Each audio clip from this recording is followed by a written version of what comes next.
Welcome to This Explainer.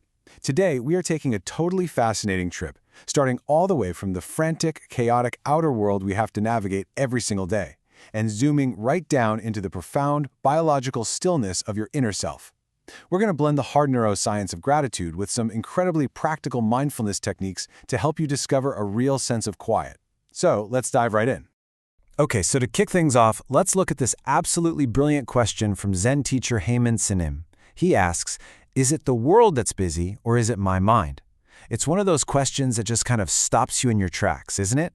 Because we normally assume there's this super clear boundary between our minds and the outside world.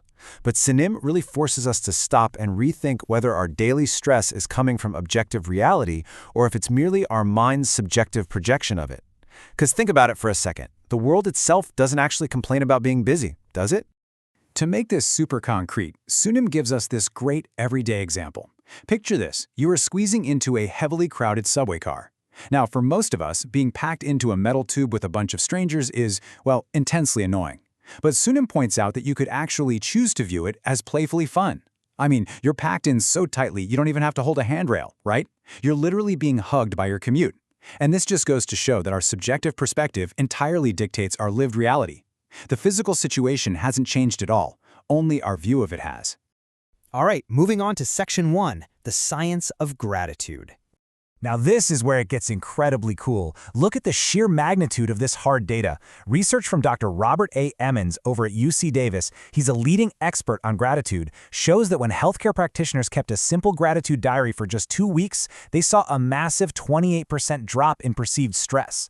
Plus, actively cultivating gratitude lowered the stress hormone cortisol by 23%. And get this, 2 specific gratitude activities actually reduced the risk of depression in at-risk patients by an incredible 41% over 6 months. That is huge. And what this really shows us is that gratitude, it's not just some fleeting, warm and fuzzy feeling. It triggers literal, profound physical transformations. People who practice gratitude actually end up engaging in healthier behaviors, like they consume up to 25% less dietary fat. They have 16% lower diastolic blood pressure. They get a 10% boost in sleep quality, and even show 9 to 13% lower levels of hemoglobin A1C, which is a major marker for blood sugar control. So cultivating gratitude is quite literally a medical intervention. So why does this actually happen? Well, back in 2015, a seminal fMRI study mapped this whole phenomenon straight to the brain's valuation circuitry. When they had participants engage in feeling deeply grateful, neuroscientists saw distinct neural activation lighting up in the ventromedial prefrontal cortex, or the VMPSC.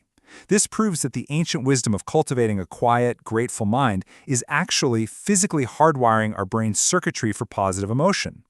Which brings us to Section 2, the mental subtraction practice. So, the million-dollar question, how do we actually cultivate this biological state when human nature intrinsically wires us to just take the good things in our lives for granted? Well, there's a highly effective technique called mental subtraction. It was validated by psychological researchers Koo and colleagues in 2008, and it only takes about 15 minutes once a week. The steps are super simple. First, pick a specific positive event or blessing in your life. Second, explicitly imagine what your life would look like if that event had never actually happened. And third, you just compare that imagined alternate reality to your current actual situation. Why does this work so well? Basically, it completely short-circuits our brain's habit of just getting used to the good stuff. By actively visualizing the painful absence of our blessings, we create this stark negative contrast. It forces us to realize just how unlikely our good fortune was in the first place, and how incredibly lucky we actually are. And that sudden, sharp realization of value, that is what directly generates those profound physiological gratitude benefits we just talked about. Actually, let's try it together real quick. Just pause for a second, take a deep breath. Now I want you to mentally subtract one wonderful thing from your life right now. Maybe it's your closest friend, your home, or a recent win at work. Just imagine it is entirely gone. Okay, now bring yourself back to reality right here where you still have it. You can actually feel that immediate grounding shift in appreciation, can't you? That right there, that's your VMPFC lighting up. All right, Section 3, befriending your negative emotions. Now look, even with all these amazing positive practices, negative emotions don't just magically vanish. Life happens, right? When you're feeling low or overwhelmed or just angry, Haemin Sunim suggests a totally counterintuitive approach. Instead of fighting the feeling or letting it entirely consume you, he says we should just quietly observe the emotion, like you're gazing at a tree in your backyard or watching a river flow by. You treat the feeling as something entirely external to yourself. You just observe it without trying to alter or fix it at all. If you can manage to just sit back and watch your feelings in this detached way for, say, 3 minutes, Sunim notes you'll actually begin to notice their energy and texture slowly changing. They are just passing through. As he beautifully puts it, negative emotions come and go like clouds, but the wide-open sky remains. Your awareness is that pure, unpolluted sky. And that leads us perfectly into Section 4, discovering your original face. So if our frantic thoughts and our stressful emotions are just passing clouds, what exactly is that wide-open sky? Well, as we slow down and intentionally quiet that busy, chattering mind of ours, we start to uncover something really profound.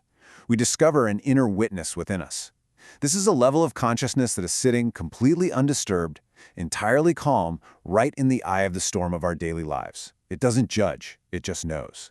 Sunim points out that this inner witness, that is the ultimate source of our natural wisdom.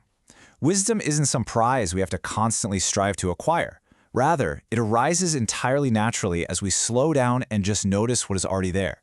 It silently observes everything inside and outside of us from a place of absolute primordial stillness.